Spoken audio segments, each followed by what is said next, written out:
Hello, how's everybody doing? We're gonna have an easy like Sunday morning. I am. Well, it's easy. It's been easy, but it's gonna get a little hectic. Right now I'm making chili for us and the neighbors. So it's kind of like actually a nice Sunday. It's kind of a relaxing Sunday. We've had a hectic week. We've all had a hectic week. And a lot of these card readings lately have been brutal. And I had one of the readers say it helped her, but it was brutal. Yeah, we have to realize, I once tried to stay everywhere and positive. You can't do that because the negative are learning lessons too.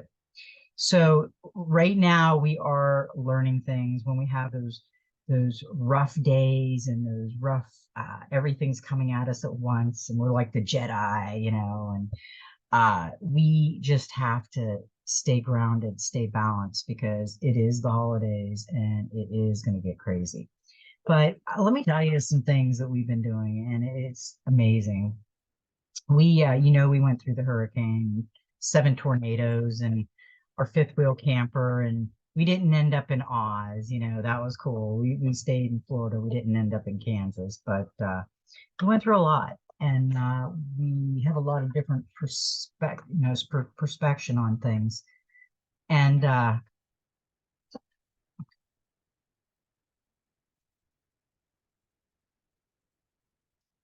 husband was asking me if I was doing a reading. I gave him the thumbs up because he tries to do things, and we have a storm rolling in right now too.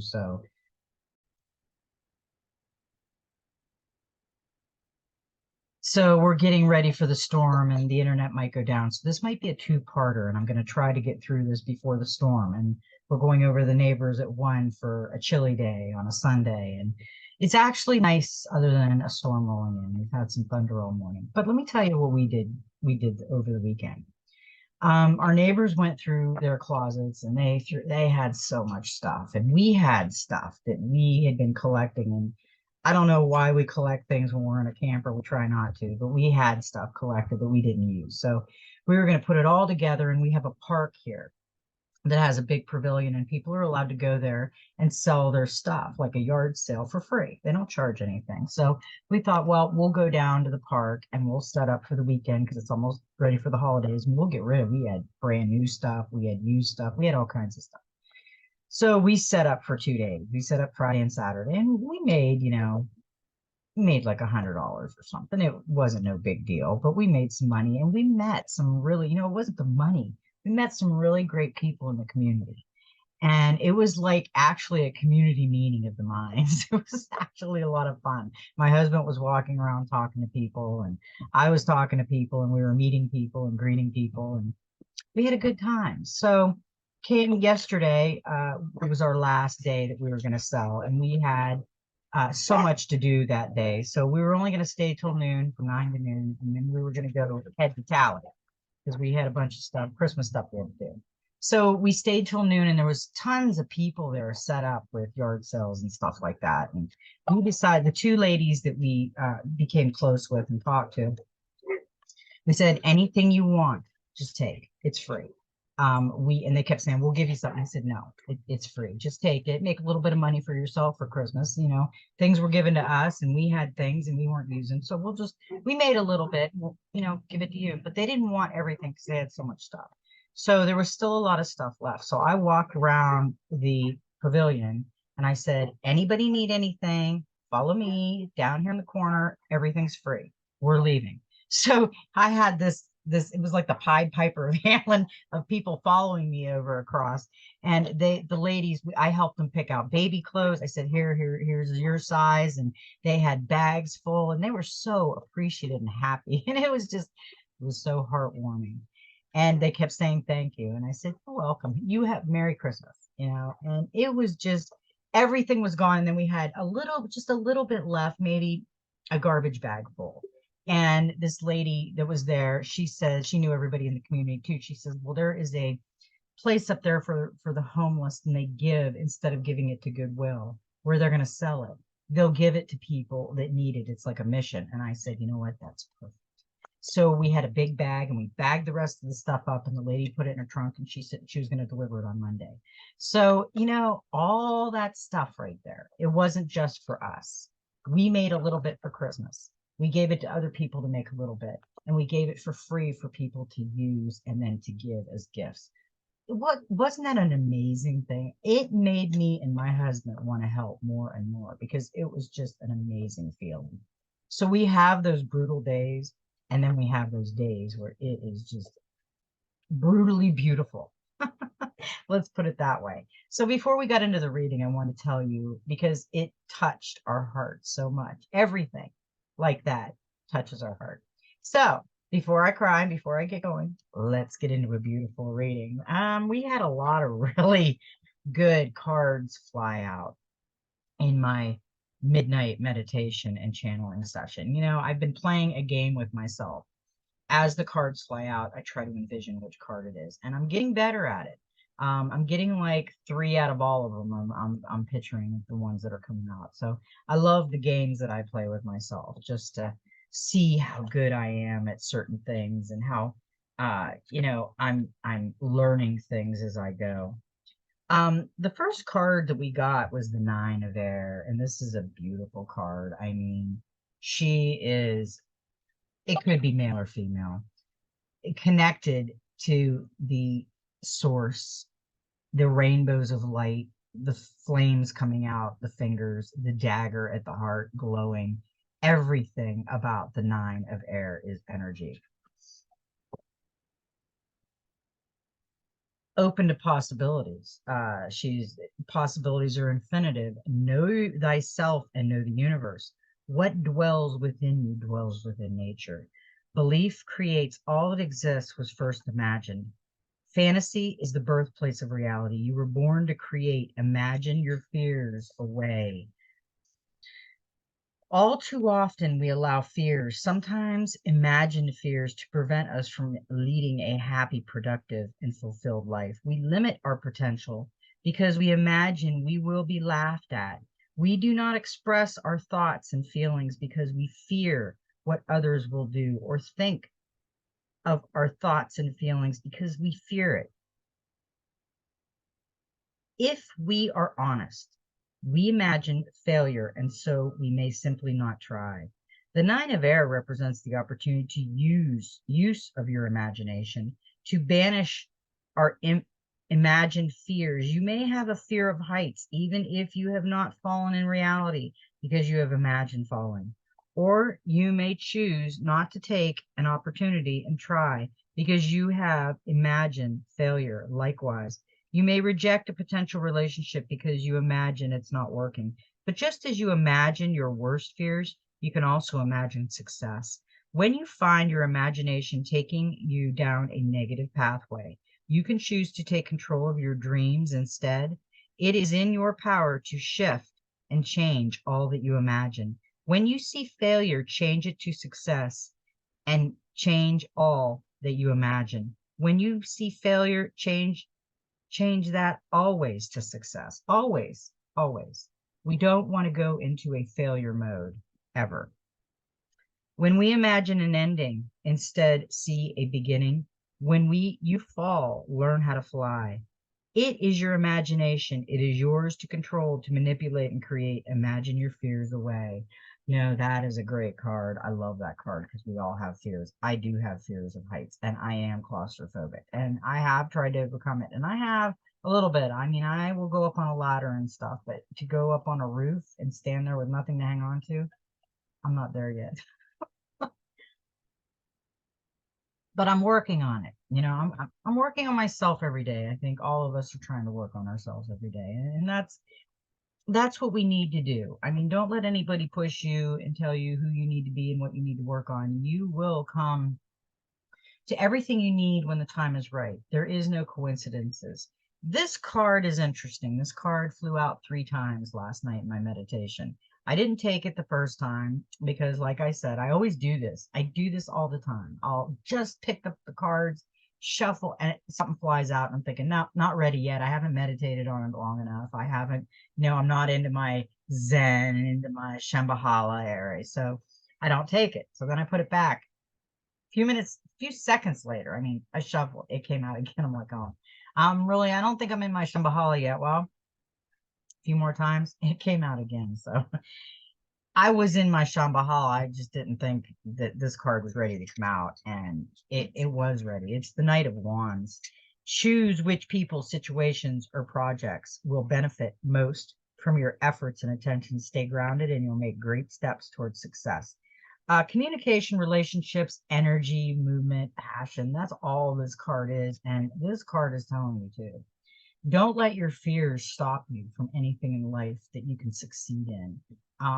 Work on yourself. We all have to really work on ourselves, and we know that. If you've been following me for a while, we've all been working on these little quirks and triggers that we have, and it's a never ending cycle, but we can create the beautiful cycle we want to flow in for a while. And that's what these cards are trying to tell us to do.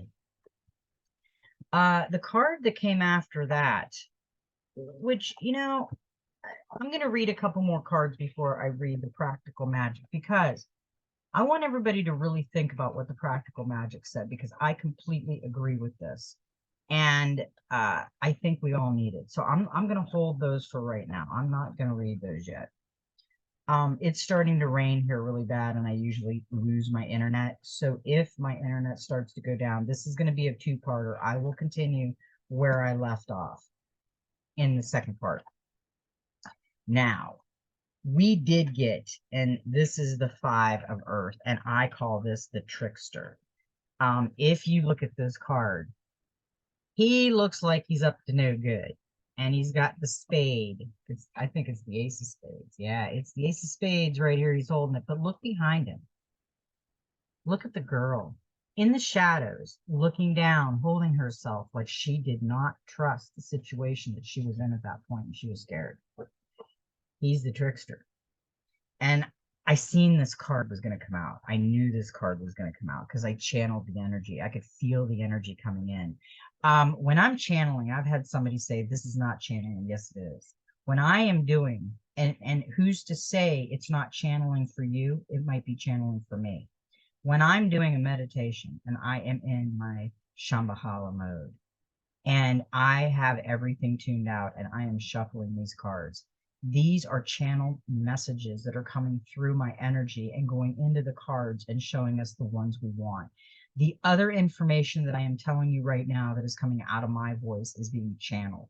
It's not always me. Sometimes it is me telling little stories, but when I'm reading the cards, I am being channeled. I am being shown what to say. I am not this fast on my words. So I'm more of a mellow, free flow girl when you're talking to me. But with knowledge and the wisdom that I know and the leveled up that I've done, it free flows through me. So it is channeled messages. Now, the trickster. Now, we just got fear and success. So what is keeping us up at night? What are we fearful for? What are our triggers that we need to work on? Because those are the things that block us. My triggers block me, and I have triggers. When I come on and do these readings, I'm raw. I am going for my feeling. If I am crying from my heart space. If I am look like I'm kind of angry and triggered, it's because we have to have the negative and the positive, and I will have trigger moments. If I came on here and told you that I am in Shambhala all the time and I am a happy camper and my life is just flowing amazingly, I would be lying. We all have those days. We don't all have that perfect life. Even if you're rich, you don't have all those perfect moments every single day of your life. I'll guarantee it. So I'm not going to come on here and sugarcoat anything. And I'm going to be raw and real. And that's what's me. And I had another lady message me and ask me about my name. Why do I use Denmark? Fawn Denmark is my given name. That is what my parents named me. That is my father's last name, Denmark. I don't know if we're Danish descent. I know that we're German. I know that we're Scottish, Irish. We have Irish in us. We have a lot of red hair in our family. I don't think any of us, I think we're all one, but yet singular, and we're all from the same creator. So I'm not sure where all my family, I know I do have a lot of foreign family. I'm not sure where they are. I've never really done an in-depth history thing on. I know the Vikings and the Celtics, they were a part of our family on my dad's side. So there's a lot of history on everybody's side, and we are all basically related in some way. You're my brothers and sisters from another father, same or another mother, same father.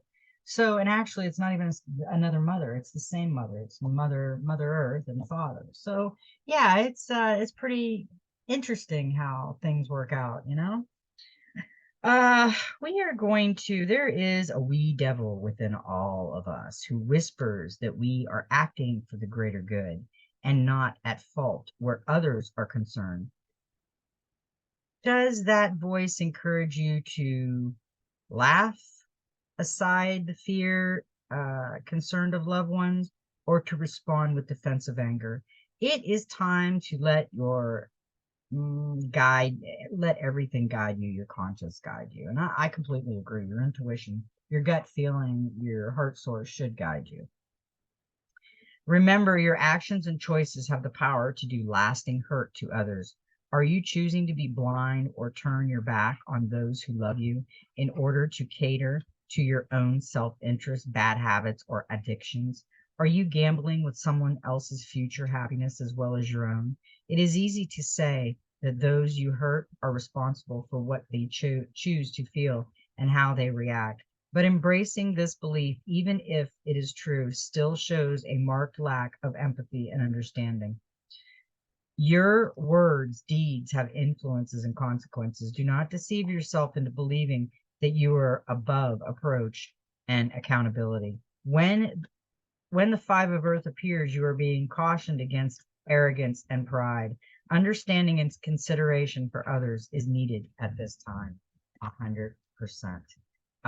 We have to be careful with the arrogant and pride and think that we're better than everybody else. They think it's a big club and we ain't in it, but we're starting to the veil's starting to lift on the big club, and we want to be in it. We want to be in our own club. The wisdom, the leveling up, and the higher of everything. The Page of Cups came with that one and its imagination. Enjoy the lighter side of life. Allow yourself time to play and let your imagination run free. We have some interesting, to me, this is a message. To me, this is telling us because they do also have the lotus flower at the heart. The fear is what keeps the flames down. The fear is what keeps us up at night. The fear is what keeps us stopped from life. And the activity is where we need to be for the success. We need to come out of the fear and be successful. And we have to be careful along the way of the tricksters, the ones that want to block you. And we need to use our imagination. The storm is rolling in. I'm going to keep trying to do a little bit more, and then I'm probably going to do a part 2. So the other card that we got was the youth, and it was a number 3, and we got 3 threes on this one, 3 cards that were threes. Unwilling to abide by rules that maintain order and harmony. The youth rebels against those in position of authority and anyone who demands that the moderate his behavior when it causes hurt to those around him, regardless of whether his actions are justified or not. The youth may be lacking in empathy and unwilling to consider the feelings of others, especially when there is a chance for him to pursue his own interests. The youth refuses to give in and may be unaware or unwilling to see that he is guilty of selfishness. When censored, he might respond with emotional outburst, aggression, and impulsive behavior and choose to run away. When the youth appears in your reading, ask yourself if you are running away from a situation that could be resolved with communication and compromise. Are you being overly rigid and narrow-minded, refusing to see your actions from another's perspective? Running away from conflict does not bring resolution. Neither does being